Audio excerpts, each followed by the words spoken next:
you or a loved one suffer from not scoring many points in fantasy football?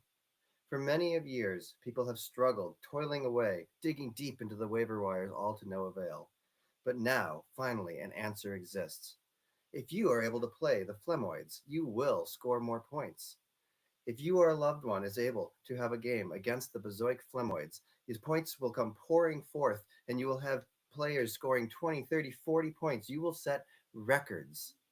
So if you need to score points, call the number listed below, and we will get you in touch with the schedule makers so that we can get you against the Flemoids every week. And you can start living your life the way you were meant to by topping 150 points.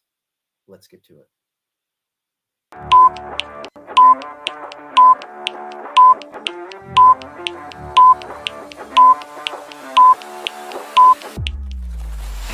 I hope I win, but it's going to take his team having some problems like last week, and it's going to take my team really putting some things together, including some guys who haven't. Yeah. Hey, man, the season's over. I've given up, right? What?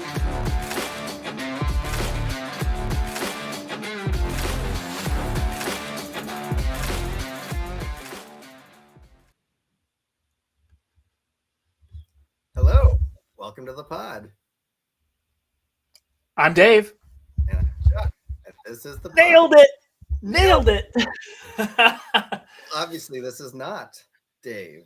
This is the slightly newer version of Dave that came a few years later. Obviously, with some, slightly new. A few years, more like have a year and a quarter. Year and a quarter. Is that it? That's the only difference? Yep. They got right to work after Dave. They must have really knew they screwed up. Sounds all right. Thank you for stepping in. Dave is a little under the weather. You bet. I'm excited to be here. Excited to talk some fantasy football. I usually am on the other side of the YouTube stream, and I'm talking to you guys, but you're not hearing me. So now I get to talk and you get to hear me. So tough. Well, you fooled Alex into thinking that you were Dave. No way. Far superior and better looking. Pulling the wool over Alex's eyes is notoriously easy.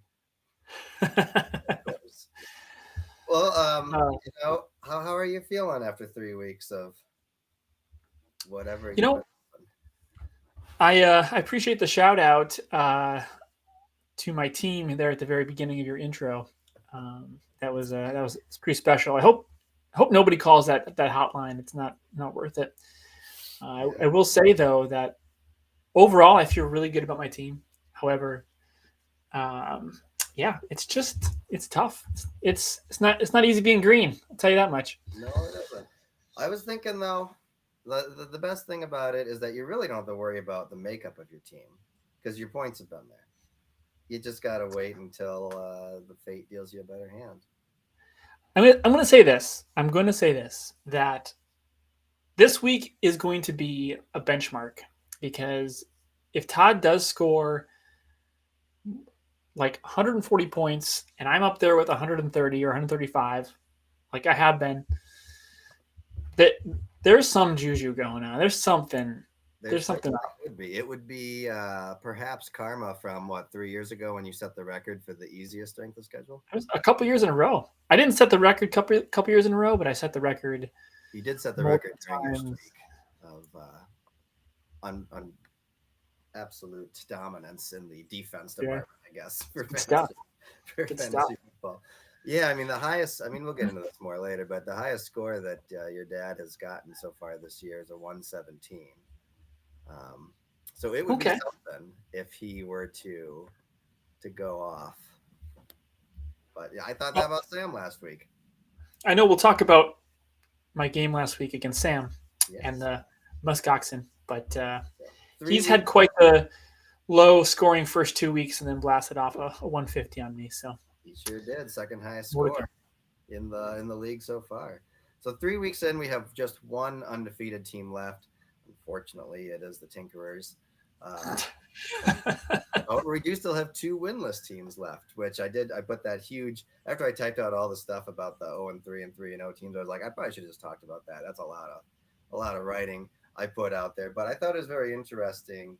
How many times more 0-3 has happened than 3-0? I think it was 10 versus 6 or something like that.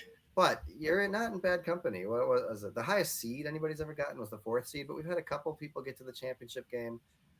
All is not lost. I think it I'm gonna was. change that. I think Mark me. were you Gronk Smash? Or was that your No, brother? that's Jordy.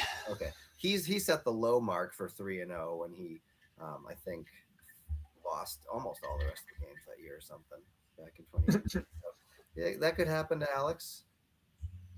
Probably not. He could. I think we If all he agree. tinkers a little bit more, there is such a thing as over tinkering. If he tinkles that too. If he tinkers just a little bit more, he will inevitably find his fate more at the bottom than the top. Yeah, it's a risky strategy he does. He essentially streams almost every position. Yeah. One of the weeks is just not going to work out for him. And it was almost last week. So let's start talking about last week. I usually let Dave pick the order we talk about the games, so I will let you do so. All right. On my list, I have the bottom going to the top. So we're going to start with the husband-wife matchup in the Roughnecks and the Fergals. Yes. Let's see what I got here. That's my last one over there. 81 to 128. Not a particularly close matchup for most of it. I think the Fergals might be in trouble with the no Joe Burrow situation. Well, they're resorting to their old friend Patrick Mahomes, back on the roster once again, and only scoring them a measly 12 points this past game. He did very well in the first 2 weeks, but against the high and mighty Giants, he was not able to put up a little more. Or maybe it's because they were bad enough that he didn't have to run all over the place this week. True.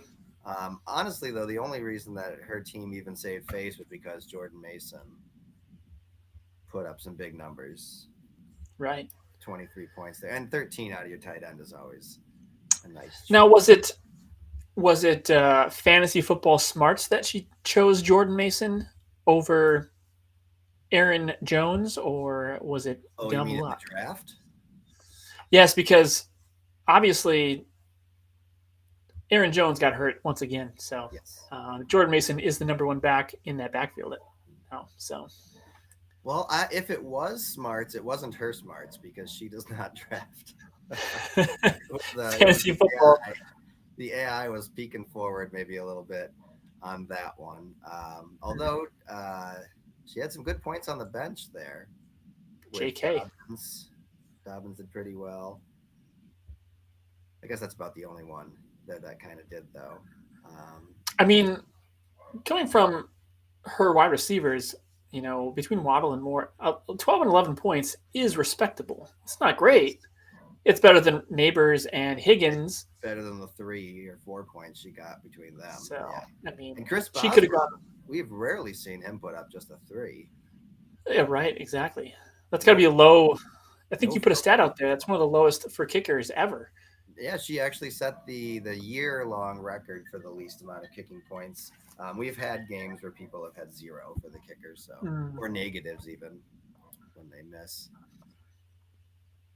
But she had, overall, I think her team has been pretty good. The first 2 weeks, she put up pretty good numbers. I think that she kind of got overshadowed by your situation and Alex's situation and Dave putting up almost record-setting points last week. But she put up basically 120 each of the first 2 weeks and won against close competition. So I think that overall she's in a pretty good place. We might get a tier list to pop up after we talk about last week. I put one together. No, that's a good idea.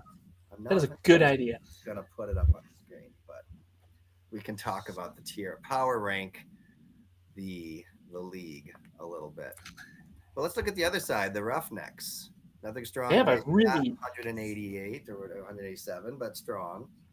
They've got a really solid running back lineup there between Absolutely. JT. Jonathan Taylor seems to be the steal for him in the draft.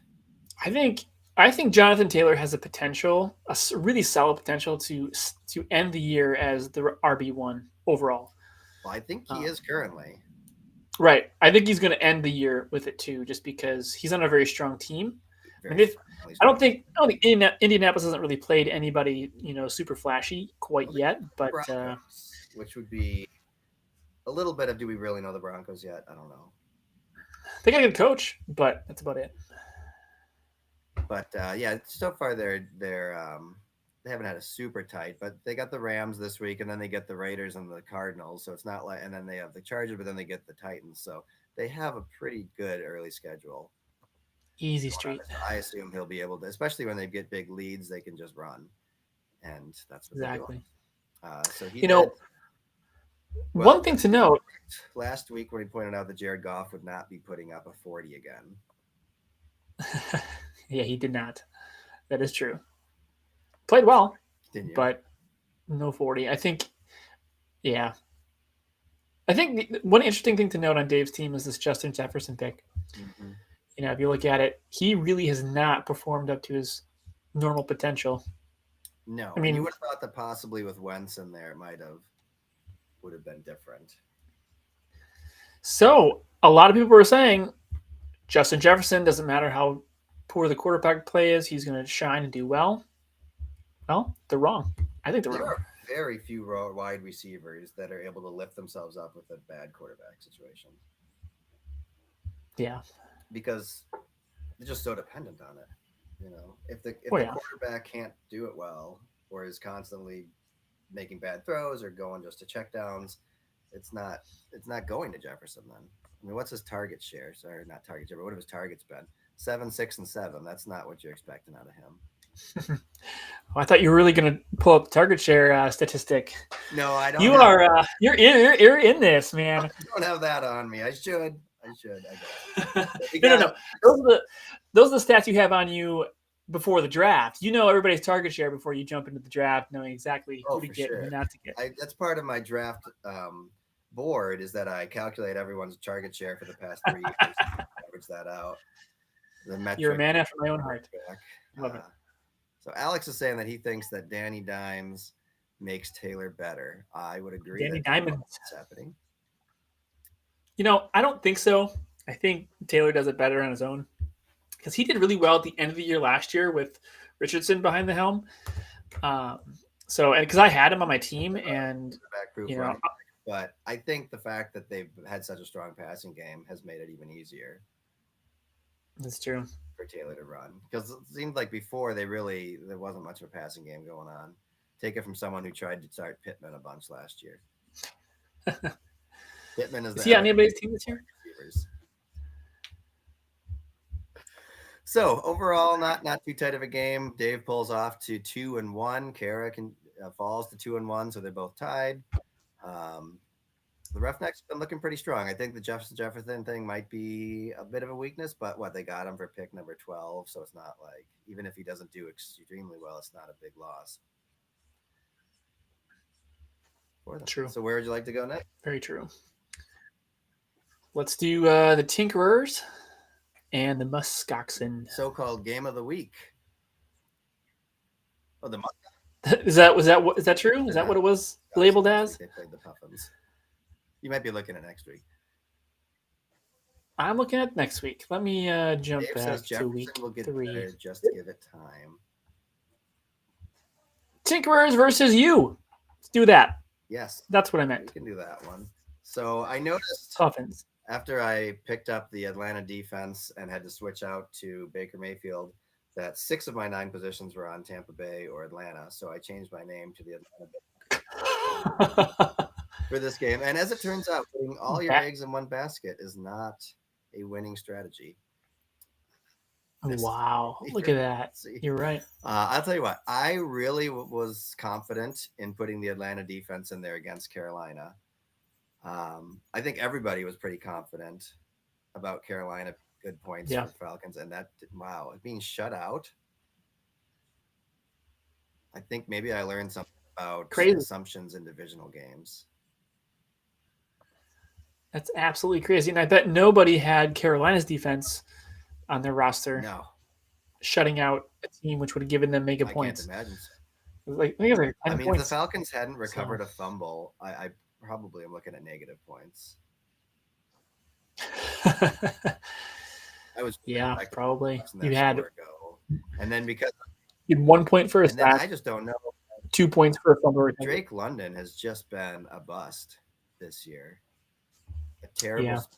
I have him in another league, and he's just been awful. Just to use him a second round pick on him, I could have had Nakua and I took him. Like, what the heck was I doing? Yeah, With that, great. but I just fell for the hype. Everybody was like, "Oh, he was Penix's best guy. He was getting all this stuff," and like, "Okay, let's ride him." And then turns out Penix maybe isn't that great of a quarterback. You know what's funny? You picked before me, I believe, probably directly before me. I picked directly before Todd. Okay, and then what was you were pick number 2 then? So I was actually looking at getting Drake London, but you took him off the board, so I took Nakua instead. If I could go back in time. Look how that worked out. And it's the tough thing is that I feel like I need to bench him, but he still has the feeling of like as soon as you bench him, he's going to put up 20 points or something. But I just don't know that I can trust him until he proves it. Man, imagine Garrett Wilson in his space at this point. Garrett Wilson in for sure. I need to. He had a bad game last week, but I wish I would put him in. Egbuka has been like crazy. Like he gets good things, but then he'll go like just dormant for a long period of time in a game and not be doing it. Well, hey, you have an injury on not your team, but the Buccaneers have an injury with Mike Evans out now. So Egbuka, possibly Godwin's still out. Egbuka should be set up nice for next week. Kyle Pitts is the end of the case. Yeah. No. You guys told me that Mark Andrews was the Evan Ingram of tight ends, and you lied to me. He wasn't this week. Even Evan Ingram can put up points once in a while. I think Kyle Pitts is in his own category, though. I'm not sure we can even call him the Evan Ingram. Otherwise, like the thing is, I look at my team, and nobody other than my defense and probably London like really sucked. Yeah, it's just I don't have anybody who's putting up a big number to lift it above. And thankfully, on the other side of things, CeeDee Lamb got 0. Yeah, that would have been a much bigger margin. Yeah, it had that possibility to win on Monday night if it weren't for that. Caleb Williams putting up a 33. Turns out every quarterback looks good when playing Dallas. Dallas must be the Bezoik Flemoids. Yes, they are. They make their opposition better when they do that. They are. It was nice to see Caleb Williams, and not only did Caleb Williams, as far as I believe, still he got started again, but he also didn't get cut immediately the next day. That's true. And we know Alex is pretty quick with those scissors. There's still a chance. We have until tomorrow before Caleb gets cut again, and somebody else can pick him up. I'd be shocked if he does, but I think he might keep him with the Raiders. We'll see. You never know what the Tinkerer is going to do. Otherwise, Zach Ertz finally came down to what Zach Ertz should be, closer to. Deebo Samuels wasn't as great, and his kicker wasn't as great. So his point total was lower. For as much as Alex likes to talk about how amazing his brain is, he really only won this one because he was going against an opponent who wasn't very good. Yeah, but you have respectable numbers, so. Yeah, they were fine, but a 103, like I basically have scored 100 each week, and that is not gonna win more often than not. Man, look at that bench on the Tinkerer side. Holy smokes. Yeah, 93 points. He was quite proud of himself for keeping Montgomery on the bench. That's nothing to be proud of, sir. It was a solid move to keep him on the bench. Now, I don't know. So last week, Alex offered me Montgomery in a trade for Breece Hall. Oh, this is news. Breaking. It was. And I asked him, because I was looking at him like, honestly, to this point, they're both basically the same running back. Why do you want to trade? And he's like, well, I just think Hall is better. And I was like, I think Hall's probably better long-term too. So I decided not to accept the trade. But then because he kept Montgomery, he went off for big points. So now Alex is trying to spin this as if he always wanted to keep Montgomery and this was his guy and he knew what he was doing. That wasn't my argument. I got the text to prove it. I can read what you said. Here's the thing. I saw all of those texts come through my phone, and I chose to ignore them all because there's always a battle going on, and I choose not to take sides. And even when I am the person on one of the sides of that battle, I don't even want to be a part of it. So No, I didn't even read any of it. We had a separate private conversation. Oh, got it. Separate, private.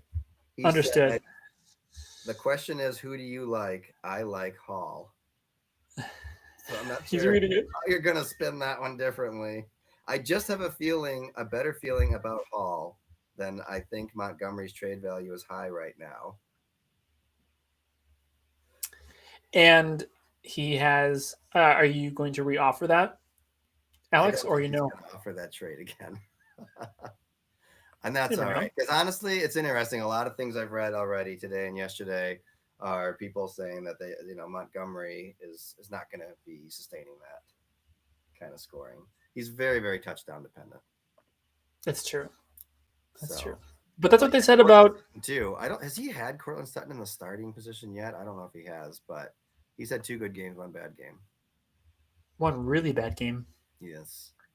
Perhaps. So I'm surprised he didn't ditch Russell Wilson yet. Yeah, well, I think Russ is getting benched this week, isn't he? He is benched now, yeah. So there's really no reason to hold on to him. Didn't they do that to him in Pittsburgh as well? They had him in for a while, and they benched him for Fields? No, they started Fields because Russ was injured. Oh. And then when they put him in, I think they kept him the rest of the year. But I think Russ is done after this year. I can't imagine anybody else would take him even as a backup, honestly. But what a career. He's made good money.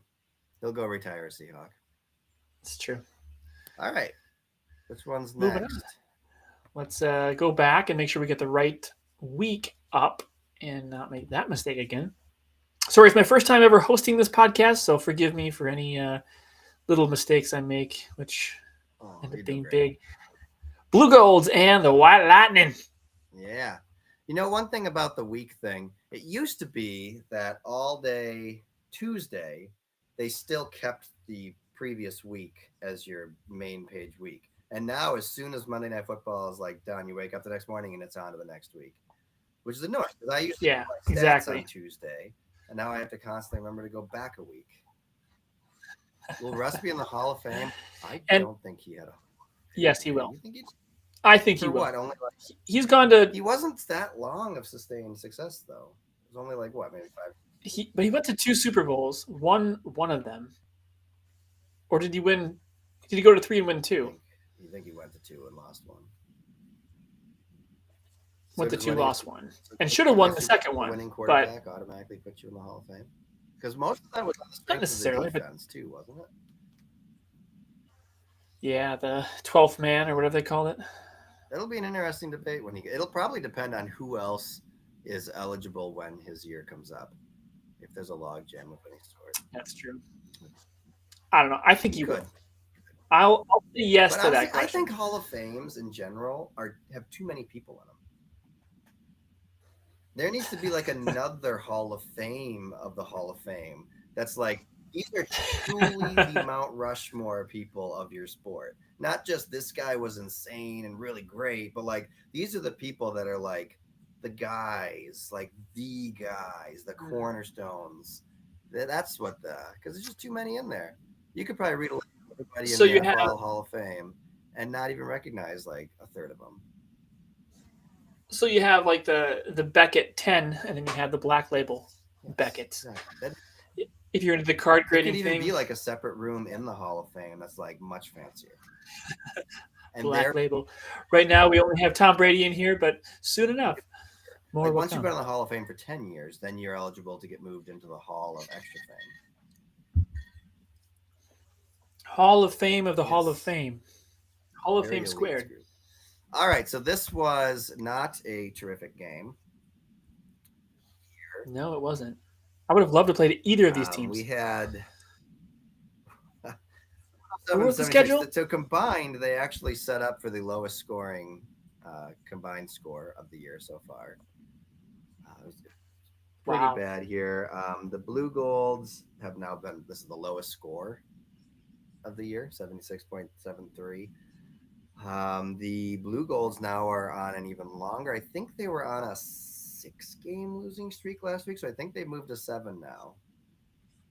Or they were on 7 and now they're on 8. But they're getting where it's possible, if they weren't playing you next week, that they could probably get to the record, which I believe is 11 straight. Yeah, they'll get their win next week for Yeah, sure. Although I will not succumb to that type of thinking. So no way, not going to happen. Get out of here.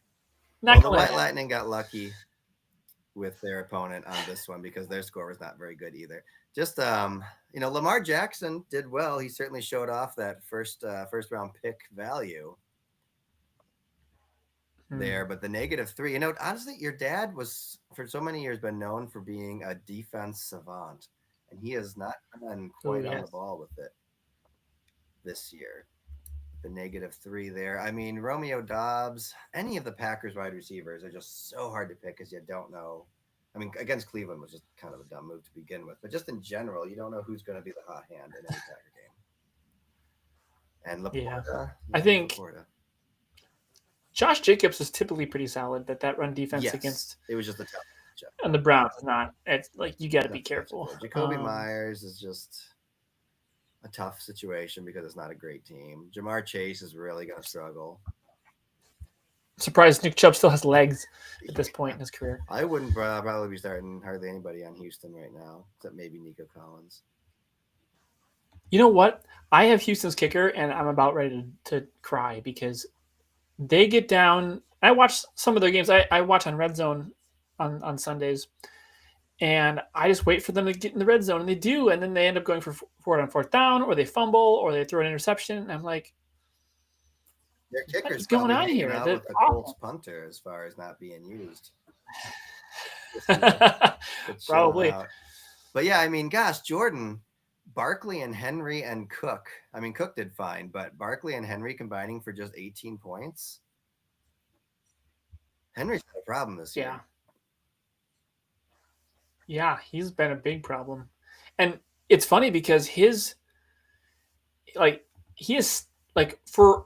on surface level, he's stacked in running back in both Saquon and Henry. And like Cook that too. is anybody would love that. Yeah, and Cook. This team is putting up like probably 100 points with those three guys, almost every. Yeah, Cook's on pace to be RB1 as well. My goodness. Yeah, he's been very hot, and going against New Orleans, he'll probably stay that way for at least one more week. I will say Brandon McManus is only the second best McKicker this week. Really? Chase McPherson? No, McLaughlin. McPherson. I think was maybe it was McPherson, but I think it was I want to say McLaughlin was the highest kicking. Are there 3 McKickers? That's awesome. Big kickers. That's awesome. So it was just a down week for him. Jordan Love with the 11, not great. Mike Evans gets hurt. Just a lot of low numbers there, but your dad just even lower. And so we just end up with this kind of race to the bottom situation. The benches, not a wealth of points there either. AJ Brown finally. I'm surprised AJ Brown was benched. Well, after 2 weeks of not doing great. Yeah, but you knew with this, especially with the Eagles team that they have, like you knew there was gonna be a spark. And now, in my opinion, if I were Jordy, I would start AJ Brown every single week. Like this guy's on fire. Well, he went to the bench. He read his books. He finished his books. He's now done with all of his novels. He's ready to play the game of football. Well, with Mike Evans out, I'm sure he will be putting in Brown regardless. I can't imagine he's going to pick Hunter. I think Evans is out for Jordan 3 to 4 weeks. Is being very Kara-esque and refusing to put Joe Burrow in the IR slot and take a different player. He's got a free pick of a player. You know what's funny? I talked to Jordy last week, I think before. No, I talked to him this week after he got hurt. And I said, put him in IR, grab somebody else. And he hasn't done it. We'll see. I told him to do that. Because I'm sure Evans will be changed to an out pretty soon. You could put him in that.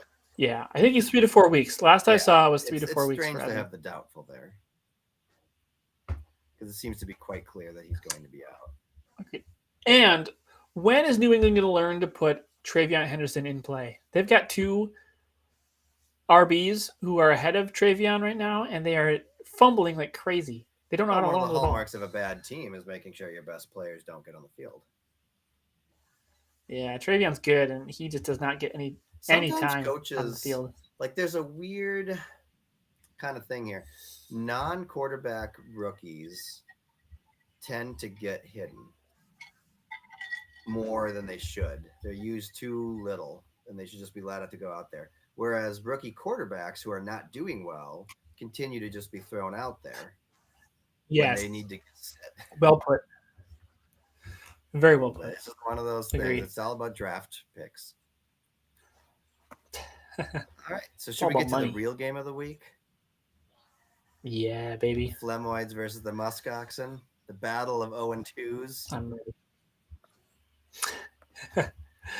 Oh, this breaks my heart, guys. It breaks my heart week after week. First week, I was like, all right, I scored well. I got beat out by Kara by a few points. Not a big deal. Second week, Alex comes in, cleans my clock, but I scored high. I scored really well. I was like, all right. Third week, I got the Muskoxen. Not a single 100-point game yet. I got this in the bag. Everybody chose me on the pick'ems. I was set. And that I was scoring well throughout the day. Things are going really well, and all of a sudden he puts a 150 on me, and I don't know what happened. I blinked, and it all vanished. Minnesota Vikings defense just played out of its freaking mind. 34.5 points. I mean, let's start there. It's a great place to start. Look at what they all scored points for. Pretty much everything in defense. 4 sacks, 2 interceptions, 3 fumble recoveries, 2 touchdowns. They only allowed 7 to 13 points. That's 4 points. And they forced 5 3-and-outs. That's just nuts. That's nuts. No other defense is going to be able to do that the rest of the year. I think this is going to be the highest scoring defense this year, 34. Yeah, I firmly believe that, and it happened against me. Well, it would so make sense you're welcome. I want to tell you, I've been sitting on this little tidbit just for the show, for you. So when one of my favorite stats is comparing everybody if they played everybody else every week, because I think that's a real tell of how strong a team is in general. And you're actually in second place in that stat right now, even though obviously it has not played out. So basically, if you had played everybody every week, you would be at 16-5, which means out of the entire 3 weeks so far, there have only been 5 possible ways you could have lost, and you found 3 of them. 3 of them. 3 out of 5. That's insane. That stat is insane. That is statistically improbable for sure. Very. 16 chances to win, and the schedule didn't break your way. So my guess is you'll be changing the schedule next year. Thing there. Also, interestingly, Jordan would be 5-16. So he's only had 5 possible wins, and he's found 2 of them. That's so nuts. So he's another like anti-Josh. You have the Christ and the Antichrist, and you have the Josh and the anti-Josh. Not that I'm comparing the two to each other, but nobody would do that. I'm just curious. Yes, 3 out of 5 is absolutely wild. I'm blown away. Great stat, but I'm blown away. Last year, oh wow, that wasn't really very much. The highest scoring defense last year was just 27. So how about this stat? Highest combined defensive score. I had 22 from Seattle, and he had 34.5 with Minnesota. We've had to have the combined. I've never broken that down, but yeah, I can't imagine there'd be much competition for it. You're talking, 56.5 points? That would be, that'd be really tough to get 2 defenses in the whole league in 1 week getting. Both of our defenses combined scored almost more than my dad did last week. His whole team. Yeah, just about could have there. But yeah, your team 129, very solid. You had a great showing from Jalen Hurts. Nakua does well. Obviously, McMillan wasn't great. McCaffrey's been good. There's just nothing there. Both my running backs have been really solid. You would want more than that, but everybody else kind of picked up the slack. A 129, more often than not, is going to win. Yeah, and you know what? I said this actually to you after the game. because you asked about it, but I was seriously considering benching Jalen Hurts for Danny Dimes after that first half because I think he had like a total of 4 points for me. He ended up ending the game well and getting me 28, but yeah, Jalen Hurts over the last two games, the first parts of the last two games was nuts. Just absolutely awful play. And I'm like, maybe I should put Danny Jones in. I think the Eagles are an interesting team. They're very flawed but winning. They're kind of doing the Chiefs thing this year. It'll be very interesting them against the Buccaneers because I think they're both very similar.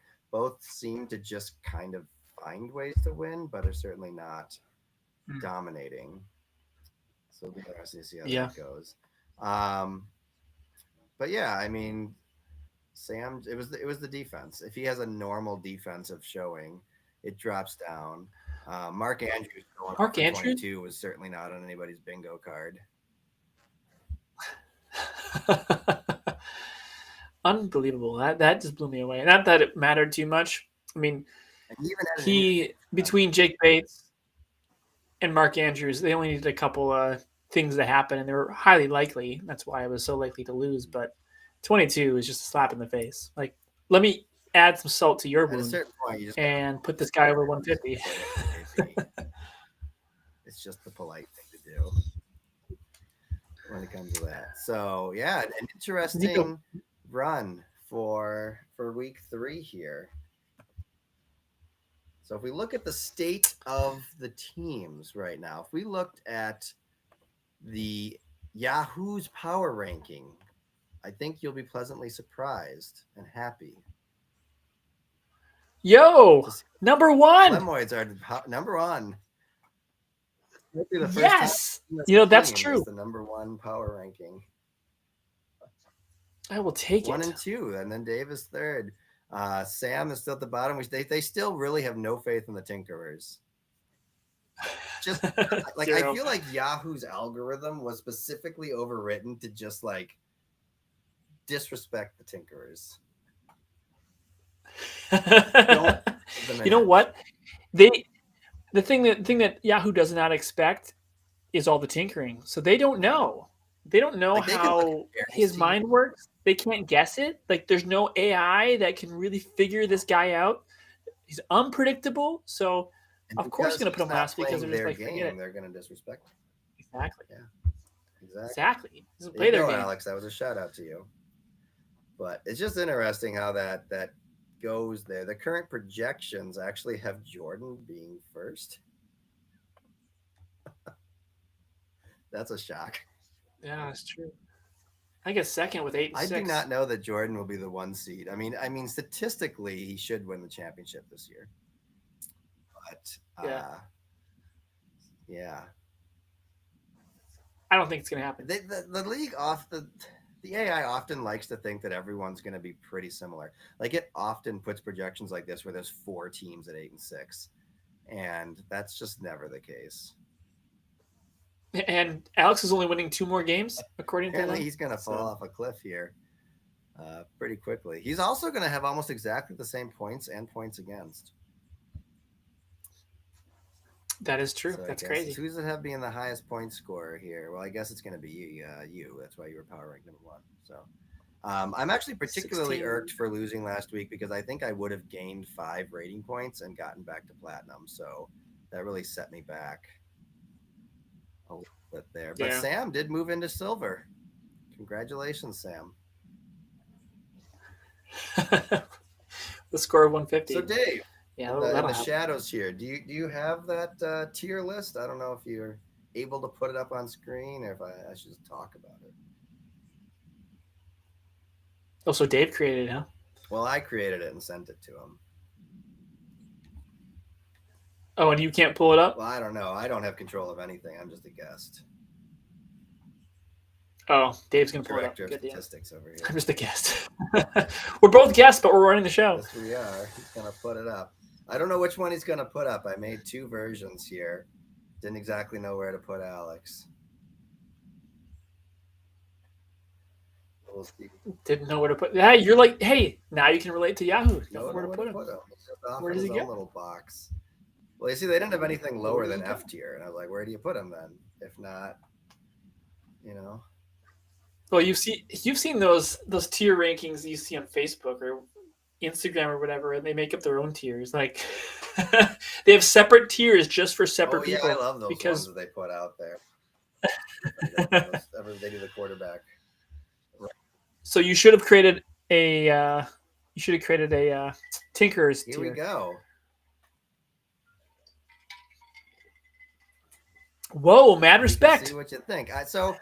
I felt like there's three kind of top teams right now: the Roughnecks, the Flemoids, and the Tinkerers.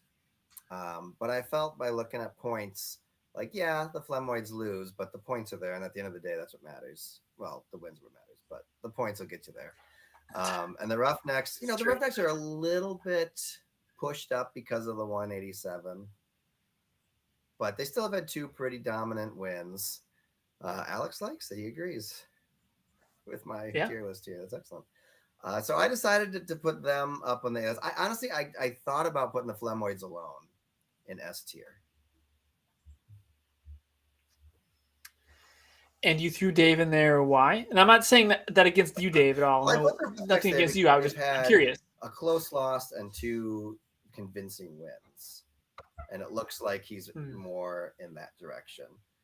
Whereas I put the Tinkerers down a notch because I feel like even though undefeated, even though two really high scoring games to begin with, I felt like the third one was probably closer to reality. I think CD Lamb would have put him into the 120s for sure on that one. But I just felt like I just can't look at that team and be convinced it's going to put up those points every week. I just can't. And I know he gets mad at me about it, but I just don't see that team doing that.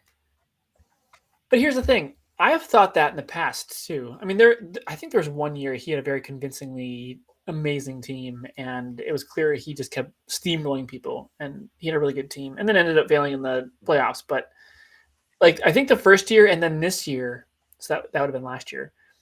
I've often looked at his team and been like, he shouldn't be winning. He shouldn't be scoring this high points, and he just does. It just happens. So that's why I said on the Discord, I'm like, he's convincing me that he's just really good at this. He knows what he's doing. So that his Alex record shows probably it. has the biggest balls because he consistently eschews projections and eschews what pretty much anything you're going to research and look into says, and somehow puts up points as if he does know something.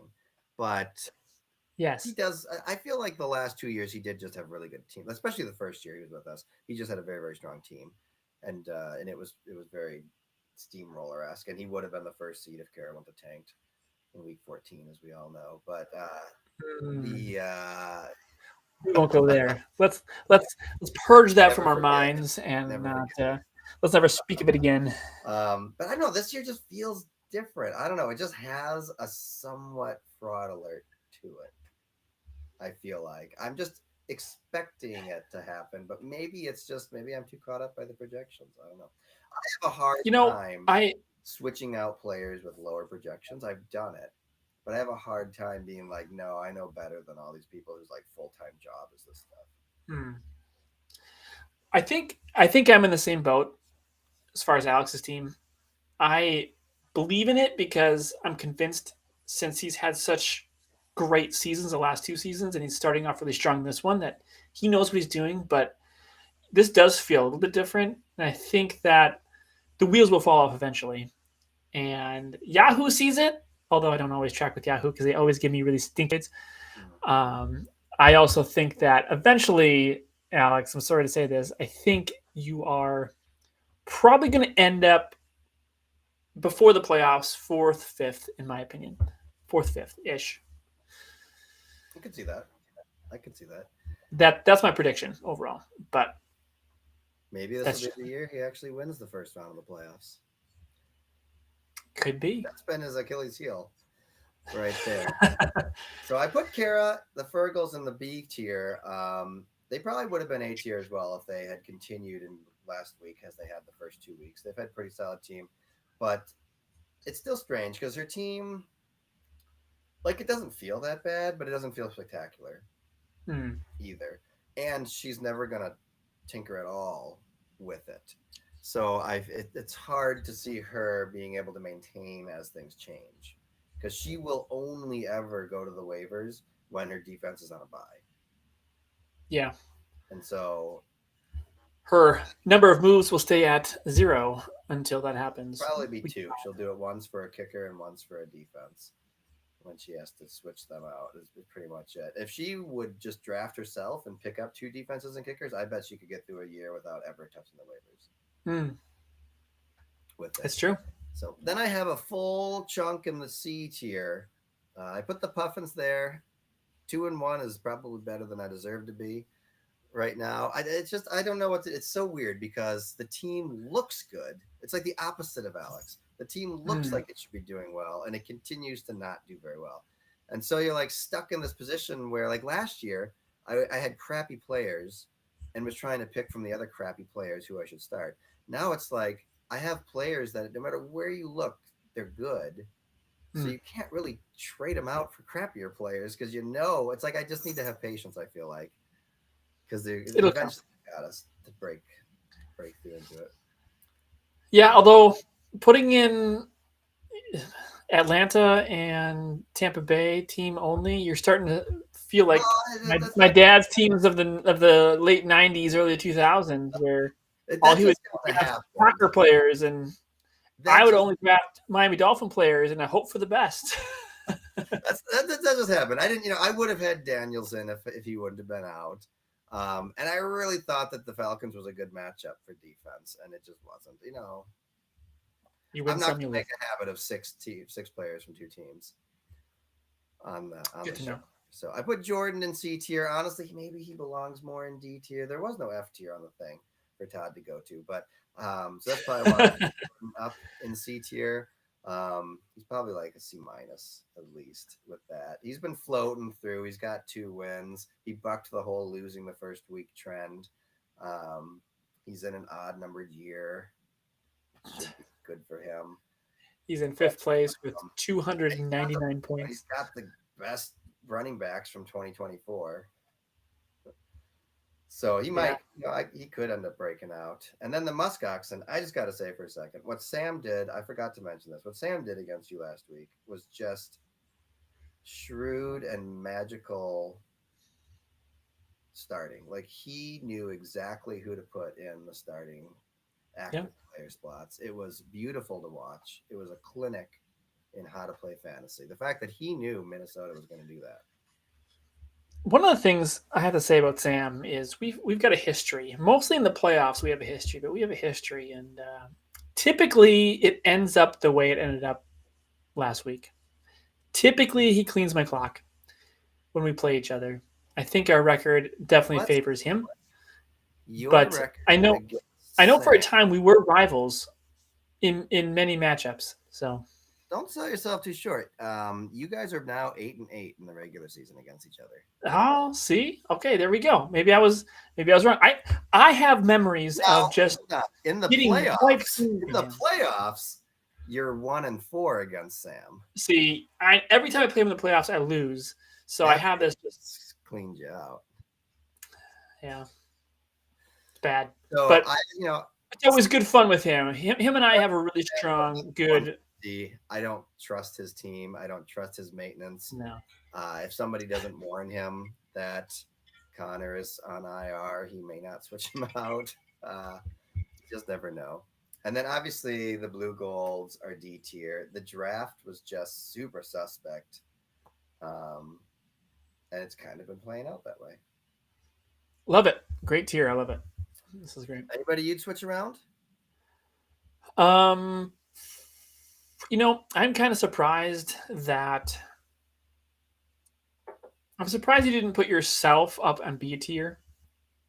I think you and the Fergles the Puffins and the Fergles have a very similar team, similar potential, and also similar floor as well. You could both trip and fall and remain on the bottom the rest of the year.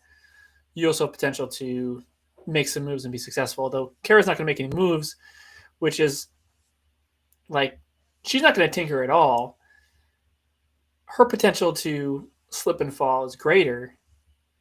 So again, it's like I am surprised, and maybe you're just acting humble and not wanting to put yourself in a higher tier because you're the one who made the tiers. But I really don't think you give yourself enough credit and your team enough credit to put yourself up in the B tier. That's my opinion. I think my team is better than it looks, but until it does better, I had to go. I think everybody else is good. I think Dave is just fine being up in S tier. Obviously, I think highly of my own team. Alex, there's too much potential. There's too much floor there for Alex to be an S. Otherwise, I'd put him there. But he also has potential to succeed wildly, as he has in the past. He could win out the whole year, and so I think A was good for him. And then obviously, my dad in D tier, which really should be F, makes sense. So, well, thank you, Dave, for throwing that up there. Time to look at next week. I don't know if Dave has or if you have it, how we did on our picks last week. I have it. I can't throw it up, but I have it.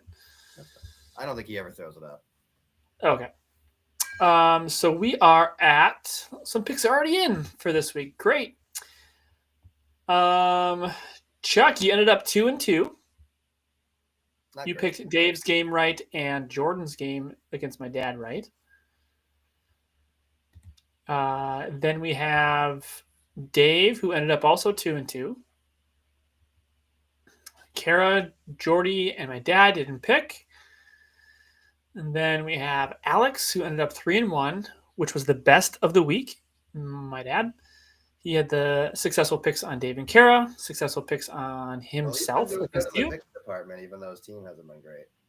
And successful picks against, or he picked Jordy against my dad. And anybody who picked me, which was everybody, nobody got 4-0 because of me. You're welcome. And I picked 2-2 as well. So, which I think was my best week so far. I've done 1-3, 1-3, and now 2-2. So I've got some work overall to do. Standings looking.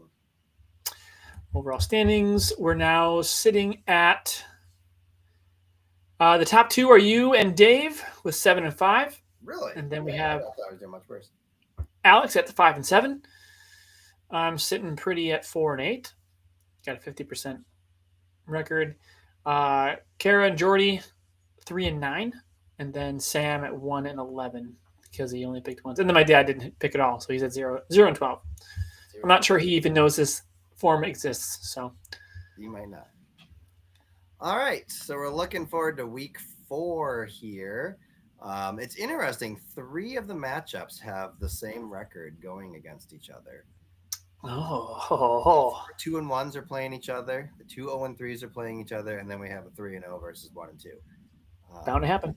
But otherwise, it's very even, I guess, in that distribution. What is the game of the week this week? Is it selected? I'm sure it is. I don't have my phone, so I can't check. Guess it's going to be Tinkerer's Muskox, maybe. Let me see if I can find it. There's got to be a way to find it on the computer. No, I've never been. I think it's just in the app. I think you might be. So, Alex or somebody out there, let us know what the game is. I don't know why it's an app exclusive. Yeah. Well, where would you like to start? Should we start with let's start at the top. That's me. Are you on the top? Bazoik Flemoids against the Blue Golds. I think this one will be a pretty easy one to pick, although most of you guys should probably pick the Blue Golds just to be safe. Versus the White Lightning are the game of the week. Interesting. Okay. I guess they're both all right. I wonder why. I just wrote here. There's really nothing else to say. The pattern is clear, and the Blue Golds are going to win.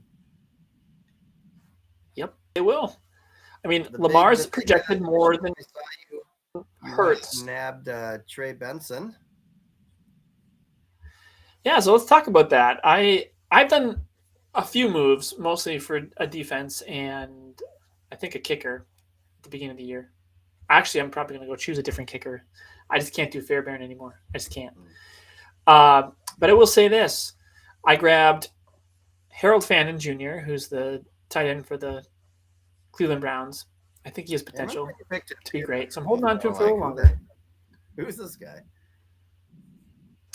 I took Danny Dimes mostly as a defensive play because I know there was some quarterback seekers out there, and he's been playing really hot, and I wanted somebody to back up my guy instead of Justin Fields, because Justin Fields was concussion protocol, and they're never the same after that. And yeah, I did a little bit of Trey Benson fishing because once James Conner went out, I knew I had a solid RB1 that I could put on my bench, which now he's starting in my lineup. And he's playing against Seattle defense, which I think Seattle has. They're about middle of the road for run yards. So that's going to be a decent game for him. I should at least get the 12 points that he's projected. True competition. They had the Saints and the Steelers, and then they had McCaffrey. Yeah. Yep. So he's explosive. He can get a lot if he's let loose. He was a rookie last year, I believe. So, and he was projected to do really well last year, but they just didn't play him. Kind of your same theory where they didn't play the rookie. And so I think he has potential to be Devon Achane type explosiveness. Now it does look like you're going to have to cut someone loose because it looks like Worthy was a full participant at practice. He was. I'll have to take him off IR. Yahoo's probably going to email me and be like, you have somebody in IR that shouldn't be. Take him out. Of course, you'll have to cut somebody to take him on to the... Anybody want one of my players? I'll trade you for a draft pick so I don't have to cut anybody. There we go. Meanwhile, it'll probably be Williams. I don't think I'll hang on to Williams at all because Montgomery and Gibbs are way too hot right now for me to hang on to Williams. Williams isn't. So. I tried him a little bit last year. He is just either boom or bust. He is the classic. He's putting up 20 or he's putting up 3, and you just never know. And it's not worth trying to play him and hope that yours turns out the right way with him. Yeah. So over on the other side, obviously we got Jackson. Now he's against the Chiefs. Maybe that'll hold him back a little. I don't know. Jamar Chase is a true wild card because I can't imagine that even with was it Browning, right? With Browning as his quarterback, he's going to put up a 6 every week. But he's definitely going to have a lower ceiling. Yeah, no, he's got to play. I mean, Denver has a okay backfield or cornerbacks, but Myers is just no. So he was really hot to start, I believe, but you really can't trust the guy anymore. No. Not with Jacobs should do well against Dallas. Chubb, I don't know. He's a Houston player, so Laporta is very hit and miss. Dobbs could go great, could be nothing. So I don't know about we're keeping the Baltimore defense rolling though. Or is this year Baltimore has? Yeah, maybe it's time to just waive a different defense. 2 negative scores on a 19. That's feast or famine. Yep. On that one. So when I look at this, I just, the Blue Golds are just in rough shape. It would be absolutely mind-blowing if they beat you and put up even 130 this week. So, it's going to truly be some sort of, stay out of the Josh Keller household. Seriously. Get your wife and kids away from you if that happens. Oh, yeah. So I have to stick with the Flemoids. It'll be my breaking point for sure. If I go 4 in a row like that, especially if I score high points, it'll be. Unless you have a terrible week and only put up a 95 and then he beats you. But I don't think you're going to. So, Dave, you can mark me down for the Flemoids. Looks like you already are. You're going to pick yourself. It's funny. Dave and Kara both are picking my dad for that game. Dave I respect that only because of the record so far. Otherwise, I'd be really upset with you, Dave. I'd be really upset. So far, Dave has picked you 2 out of 3 events. Oh, I know. But this is one of those ones that's painfully obvious that I should win. But again, I thought that last week too. So I'm not gonna pick on you, Dave. I will be trying to. No matter how bad Todd has been any year, he's always put up one really high score. Yeah. So this could be it. It will be it. It will be it. It will be it. All This is right. his. So somebody, however, is going to get a win, and somebody's going to be 0-4. And I hit my stats. I didn't bring them down. It's Here, not going to be me. Not too many teams have started 0-4. I think only like 3 teams have. So we'll dig into that next week with whoever that team is. Where to next? Let's go down the line, backwards order. White Lightning, Roughnecks. The game of the week, apparently. Game of the week. So with this one here, honestly, they look like pretty close teams when you look at them. Mhm. You know, the Lightning have Cook against the Saints, and Dave's got some tough matchups. Jared Goff against Cleveland, Jahmyr Gibbs against Cleveland. I don't know now. Is this going to be a case where like Detroit shows that they're way better than the Packers and just destroy the Cleveland defense? I don't know. The Cleveland defense has been very, very strong against everybody so far. So I don't see Gibbs doing terribly, but I don't see him putting up like 25 again.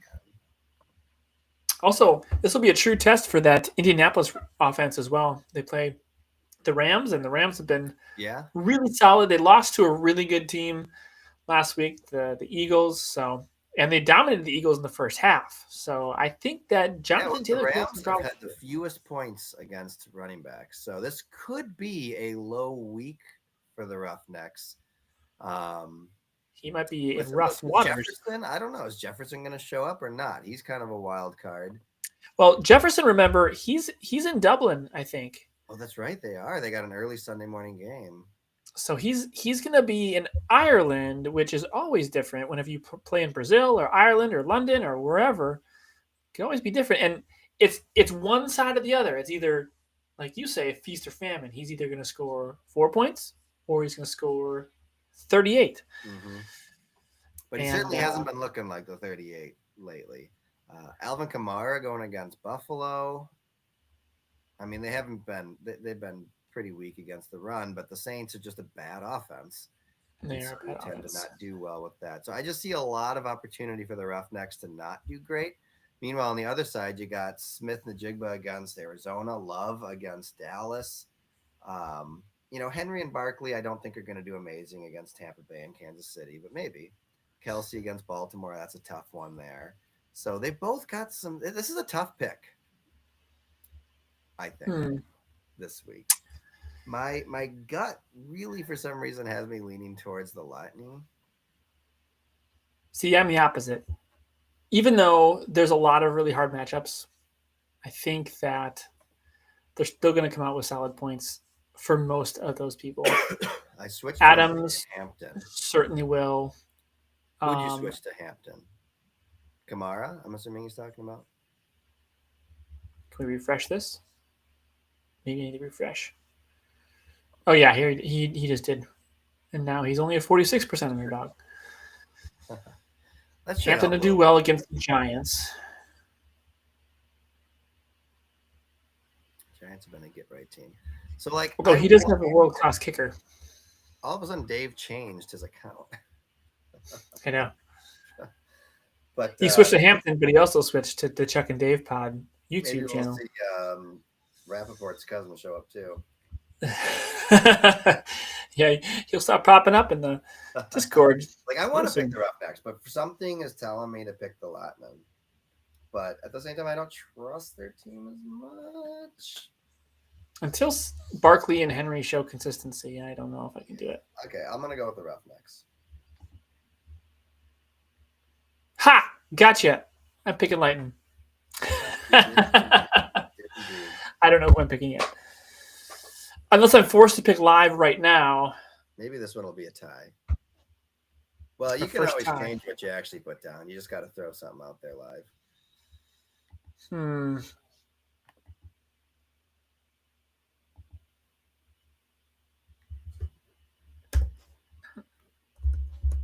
Yeah, I got to pick Dave. I'm going with my gut. That's what my gut's telling me. All right, let's move on. Going down the line, it's the Tinkerers and the Musk Oxen. All right, we got some really low projections here, although still has changed of the week. I would assume. Now, here's the question. Sam is another one who resists the waiver.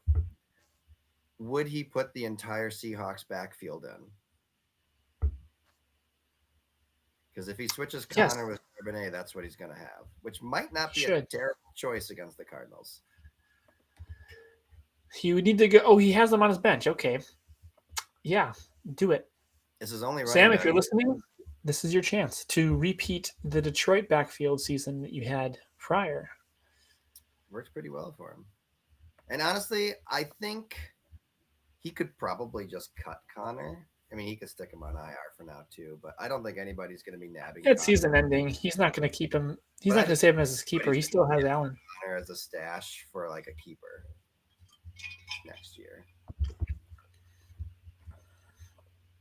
I think that he should also switch in the Evan Ingrams of tight ends and Evan Ingrams. Yeah, Mark Andrews against Kansas City or Ingram against Cincinnati. That might be a better choice. Although Ingram has not done anything this year. Cincinnati's defense looked terrible against the Vikings. They did. Well, the Cincinnati offense looked terrible against the Vikings defense. That's true too. That's where the points really came from there. We got Caleb Williams on the bench. She's bringing in Justin Herbert now. Herbert. I just don't. Yeah, it is wild. The low projection in this particular game is like fascinating. Like if he puts Charbonnet in, that'll put Sam at winning projected. It'll make him the favorite. I mean, Josh Allen is he's a machine with points. He's a point machine. Yeah, he's playing New Orleans. He should be. Although he played a weak team last week and he didn't do insane numbers of points. I mean, anytime he plays the Dolphins because they're divisional, it ends up being a tough game. Those divisional games are always tough. I could honestly see the Muskoxen pulling off this win. But just due to past results, I'm going to pick the Tinkerers. But I could very well see the Muskoxen taking this one. You know, Feel more coin flippy then. I am going to pick Sam. We should have Dave telling us who he's picking. Dave, who are you picking so far? Dave's picking Sam as well. Dave would do that out of principle regardless. Sam could probably bench his entire team and Dave would pick him. Like the year he picked against me the entire year just because I'm me. Mm-hmm. No, it was at first it was just because I'm me, and then it was because he just had to stay consistent. Apparently there's some consistency thing with him. I don't know. When it comes to picks, you just ride it out. You know, you make a commitment and you ride it out. Yeah. The thing about this is Josh Allen really has me leaning more towards Sam, especially when he changes James Conner out for whoever, whether he goes grab somebody or throw Charbonnet in there. And honestly, I kind of would like to see both Seahawks out there. That would be interesting. It's a true duel. Charbonnet's still recovering a little bit, right? He's questionable too. So, and it's a Thursday night game, so he might not end up playing. So Sam's got to be aware that he doesn't just swap in another injured player. That's true. That's true. We'll see. All right, last but not least, Virgils. Name back. Virgils and Puffins. Puffins. We got the 2-1 versus 2-1. I think this one's going to be closer than projected. I think a almost 15-point gap is a bit too big. The big question marks here, and there's a lot of question marks on the Virgils. How will Neighbors do with Dart against a tough defense? Dart can throw. Can throw, but he's never been in a full, a real game in the NFL, and the Chargers are a tougher defense. He That's could very spend true. a lot Very of good team. running and checking down or something. T. Higgins, how is he going to do?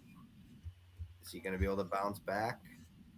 Is Chase Brown going to still be affected by the lack of Burrow? Like, those guys could correct, and she could get some good points, or they could, like, really bottom out, and she gets, like, not even 100 points. Yeah. I don't see Higgins getting any more than 12 to 14 points max. Like that's really his ceiling. Neighbors could go off, but his ceiling for this particular game is probably 15 to 16. Now Mason Mahomes probably will do better than 13, being like the lead running back. True. Although he had a monster game last week. He had some really big runs that ended up being touchdowns. That's what gave him that whopper of a score. And I don't know that he'll get that against the Pittsburgh's defense because Pittsburgh has a good run defense. They're not great, but they're good. They're better than Cincinnati. I'd be surprised to see Hawkinson put up 2 consecutive top scoring points. No. His ceiling for me is probably that 7 points that he's projected to get. Hubbard only put up 9 when the Panthers just went off against the Falcons is a little concerning. He had 17 attempts. Bigly concerning. Put up 73 yards and no touchdowns. It's funny that those when they get so far ahead, don't they usually resort to running and use the running backs more? Unless because they were so far ahead, they started using their running back 2 or the running back 3 more often than Hubbard's to save him. It says his workload has been shrinking for Rico Dowdle. Ouch. So, Boswell. That was a risk. Boswell could always put up another 20, and then the Denver D against Cincinnati should do well, I would think. Meanwhile, for me, I don't know yet about Daniels. It looks like it's really up in the air still. It sounds like he wants to play. He's not sure if they're going to let him play. If he gets to play, I think he'll do pretty well against Atlanta. Igbuka should do pretty well. I think Wilson is in for a good one. But Wilson, I think my team looks pretty good. I might swap out Tyreek Hill for Hall, although I don't know if I want to do 2 Tampa Bay, 2 Atlanta, and 2 Jets. Maybe. Hey, it's a good pattern. It's still diversity compared to what I had last week. True. And I was really stoked about picking up Detroit against Cleveland. I don't know why. I just thought that was going to be. I know the big pick everywhere was like take Buffalo against New Orleans, but that wasn't available, first of all. But I was kind of wanting the Lions, and I was glad that it made it to me on the waivers. For that, I also picked up Scatabo. Is it Scatabo? Yeah, he's the Tyrone Tracy of this year. Tyrone Tracy was kind of the guy in New York, and he was on my team. He did pretty good, scoring consistently of like 12 and 13 points every week. And this Cam Scatabo is gone for the at least coming up future. Now, I don't know that I'll start him with a game against the Chargers, but possibly the next week against the Saints. I also was pretty stoked about picking up Keenan Allen, who's been kind of a monsterish for. I was considering picking him up in his old stomping grounds. I mean, 16, 14, and 16 points. That's very consistent.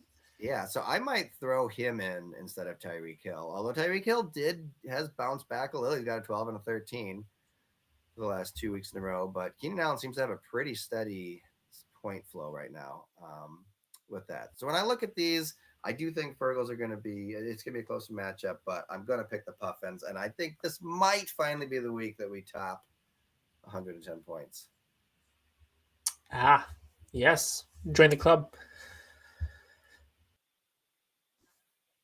I've not yet been below 110 points. In case you were wondering. I'm also picking you, Chuck. It wasn't even a question for me. Not any offense to the Fergles team. I just think floors and ceilings of each player, because that's how I judge it. I just see far more ceiling for your players than floor, and then the opposite for Kara's team. So I would agree. So I think week 4 will shed a lot more light in these rankings and see, if the Tinkerers, even if they win, but they put up another kind of like 115, it might be more closer to average, with if you're able to finally get a win and you continue to put up 125s, I think that continues to tell us a lot too. So I think after 4 games, you can really start to see trends much more clearly. There's still, with just 3, there's still a lot of things and averages that get thrown off by one good game versus 2 bad games. With things there, so I'm gonna get that win. It's gonna happen. Mark my If not words. this week, I don't know when, honestly. If not, no, it's going to happen this week. That's the end of the story. You got the blue golds, and then you get the puffins. So maybe just keep your streak going for 2 more weeks. You said your week 5 you were going to be in trouble, but you have made many moves since then. So I have actually I believe it's week. There's 1 week where I'm still getting hit by a lot of. I want to say it's week 9 now, which I also play you in, but I think it's week 9 where I'm by. Good So luck. either way, it was going to be you, I guess. It's going to be me. When it comes to Night. Well, thank you, Josh, for joining and filling in for Dave. You're welcome. Before we go, I do want to say one thing, because we do have one more league that we failed to talk about on a regular basis, and that's the Pro Pick'ems. Yes. And we have 4 regulars, because Alex seems to have forgotten about it. Alex chooses to stay out once he forgets. That's true. So it's sad that you decided to join and then not do anything about it. Anyway, for our consistent folks, my dad, Todd, it's not a pick, is in first place with 37. He's got a win-loss of 37-11. That's a really good pick rate. And then Mayor McCheese and Don't Josh Me, both Dave and me, have the same record of 36-12. And the Pickin' Puffins in 4th place with 32-16. So you are some work to do. The last 2 years, 5, I was pretty good with my picks, and this year has not been going my way. 5 picks out. So the group average is 31, though, which is great. Alex picked week 1. Well, it's week 4 now, Alex, just so you know. And then Alex has 14 to 34 win-loss. So he is obviously. I think last week there was one team that we all missed on, or 2 teams that we all missed on. We all picked Atlanta, we all picked Cincinnati, and we all picked Green Bay, and we all picked Dallas, and we all picked Baltimore. So we all together got those 5 wrong. Ay. And we almost all picked Houston. Only Dave picked Jacksonville. Smart. I think I'm done picking Houston, and I'm done picking Dallas. I kept thinking I should just, Houston's going to win, right? They're going to win one of these. They might not. Just like Dave's done picking me, I'm done picking Dallas, and I'm done picking Houston. It's over. There's a lot of games left. I can catch up. That's right. Week 4 is pinnacle. It's going to tell us a big story. Let's go do it. All right. Well, that's it. So much for joining us. Thanks for having me. It was fun. I'm glad I could. Except Kara. True. Actually, I wouldn't mind Kara winning. Although I picked you, Chuck, so you definitely have to win. Just my dad has to epically fail. Yes. We will see. He might be alone in that basement. All right. Well, thank you guys for joining the chat, and have a good week. See ya.